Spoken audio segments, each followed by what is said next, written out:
Hi everybody, it's Mr. Bob again and time for another book. This one is called Arthur's Tooth by Mark Brown. Now it's perhaps a book that you've read in class or had your teacher read to you, but either way, I think you'll enjoy this book. And Mr. Bob has a special announcement after the end of the video. So make sure you watch the video all the way through for the special announcement at the end. This is Arthur's Tooth by Mark Brown. Finally, Arthur had a loose tooth. He wiggled it with his tongue, he wiggled it with his finger, he wiggled it all the time. One afternoon, while Arthur was wiggling his tooth during math, he heard a loud scream. Francine jumped up. My tooth just fell out on my desk, she cried. Class, how many of you have lost a tooth? Asked Mr. Marco. Everyone but Arthur raised their hands. When Arthur got home, he didn't want any milk and cookies. What's the matter, Arthur? His mother asked. I'm the only one in my class who still has all his baby teeth, he complained. Don't worry, said his sister D.W. Before you know it, all your teeth will fall out, and you can get false teeth like Grandma Thora. Arthur persuaded Father to make a special dinner for him. Steak, corn on the cob, and peanut brittle. I can't believe one little tooth can take so long to fall out, said Father. The next day, Muffy brought in a whole jar of her teeth for show and tell. I got $2 for each one, she said. One for my dad and one for my mom. I put it all in the bank to earn interest. I'm waiting for my investment to double. Not me, said Francine. I'm spending mine. Later, the class saw a movie called Nasty Mr. Tooth Decay. Between the ages of 4 and 7, the announcer began, everyone begins to lose their deciduous or baby teeth. Everyone except Arthur, shouted Francine. The whole class laughed. Arthur slid down in his seat. He wiggled his tooth as hard as he could. In the cafeteria, Francine practiced her new tricks. Look, she said, I can keep my teeth closed and still drink through a straw. I can squirt water, too. Everybody line up for a squirting contest. Everybody except Arthur. Babies with baby teeth can't squirt water. By the next day, Arthur was convinced his loose tooth would never fall out. His friends tried to help. Buster brought carrots for Arthur's lunch. Sue Ellen showed Arthur how to put raisins over his teeth to make it look as if some were missing. The brain invented a special machine. It's a tooth remover, he explained. Just put your head in here.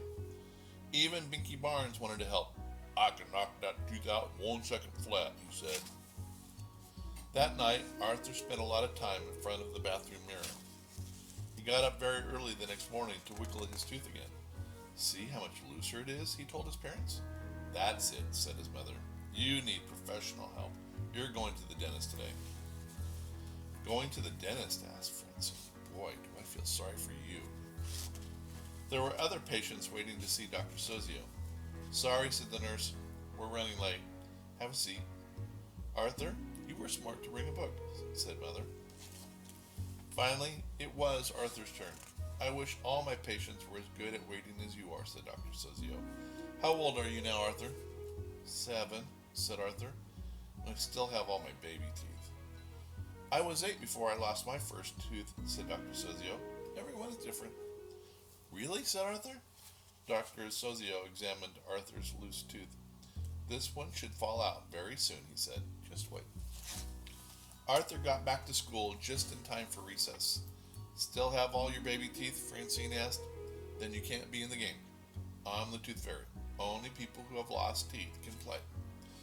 If you're the tooth fairy, said Arthur, I think I'll keep all my teeth. I can wait. He started over to the softball game. Whoever I touch, said Francine, loses a tooth. She flapped her arms. The one who loses the most wins. Francine twirled around and touched Buster. She twirled faster and touched Sue Ellen. Twirling even faster, she slipped and hit Arthur. Sorry, Arthur, Francine said, but I told you, no babies allowed. Arthur picked up his glasses. It's okay, he said. It's probably the nicest thing you've ever done for me. What do you mean? Asked Francine. Arthur just smiled.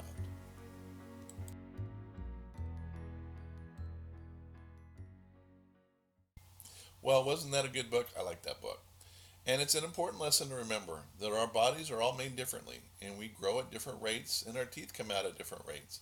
We're not babies if it takes longer than other people, and we're not more grown up. That's just the way our bodies are made. Now, Mr. Bob said he had a special announcement after the video, and I do. That is, all the teachers and staff at Colonel Wright School are going to parade in the neighborhood around Colonel Wright School. We might even get to come by your house to wave hi. Make sure you get outside at 10 o'clock, um, even if you have to wear your jammies. Although, probably it'd be better if you just had your regular clothes on, I think. Mr. Bob's going to have his regular clothes on. I don't like to wear my jammies too much. Anyway, hope to see you then. We miss you greatly, and I can't wait to see you Wednesday on May 20th at 10 o'clock in the morning. This is Mr. Bob. Oh, by the way, it's 10 o'clock when we're going to start. So if it's a parade, it might take longer to get to your house than if when we first start. So don't get impatient if it takes until maybe 10:30 or even 11 o'clock to get to your house, because we're going to go all through the neighborhoods to make sure we try to get as many people as we can. So I can't wait to see you, and we will see you then. Bye-bye.